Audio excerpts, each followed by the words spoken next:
Rewmi 24 TV. nuyu nañ leen bu baax jaajëfal leen ci ànd bi ak topp bi nga xamante ne rek yi nañu koy topp ci site internet bi di Rewmi 24 TV li gën a fës ci bopp xabaar yi nag dañu koy do rek liggéey bi nga xamante ne rek fas yéene nañ koo amal ngir train express régional nag mën na am nag kaaraange gu mucc ayib ci wàllum circulation bi nga xamante ne rek mu ngi koy def ci biir Dakar ba diwaan bu Diamniadio nag dina am ay rëq-rëq rek niki fukki fan ak juróom-ñeent jàpp ñaar fukki fan ci weeru mai bi li ko waral nag ay travaux yu yees nag lañu daal di def bu ko defee rek boobu les trains express régional nag mën a daw ni mu waree ci biir Ndakaaru ak lépp loo xamante ne rek transport jëmee ko nag ci wàllum yi xibaar bu nu mel nag suñu nattangooy Sen Terre ci jëmee boppam rek ñoom ñoo ko daal di fësal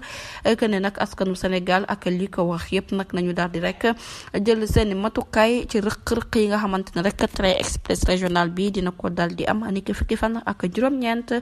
jàpp ñaar fukki fan ak juróom-ñeent ci weeru mai bi bu 9h jotee nag nee nañ boobu lee teex nag dina am ab gàllankoor ci wàllum dem baak dikk ba wala rek ñu daal di def ab alerte jagleel ko nag askan mi nga xamante ne rek ñu ngi ci biir réew mi bu ñu jógee foofu nag dañuy daal di addu rek wax ci reddition des comptes bi nga xamante ne rek président de la République Bassirou Diomaye Faye sàkk woon na ko nag ñu amal ko ci moomeelu askan wi ki nga xamante ne rek moom moo fi nekkoon ancien maire bu commune bu Kaffrine di wuyoo ci turu Abdoulaye Wilane bokk ci parti bi ñu dippee PS di parti socialiste nag moom ci jëmi boppam rek jot nañ koo taqal ci yooyu les rapports nga xamante ne Cour des comptes moom moo ko daal di fësal nañ nag ci xayma lu toll ci 153 millions de francs CFA rek la daal di jëfandikoo ci carburant ci diirub ñeenti at mu nekk mbir moo xamante ne rek mbir moo doy waar la ginnaaw rek biñ ne parc automobile nag boo xamante ne juróom-benni woto ci boppam sax dafa daal di panne foofu ca mairie bu Dakar mu nekk nag rapport boo xamante ne rek daal dinay taqal rip maire bu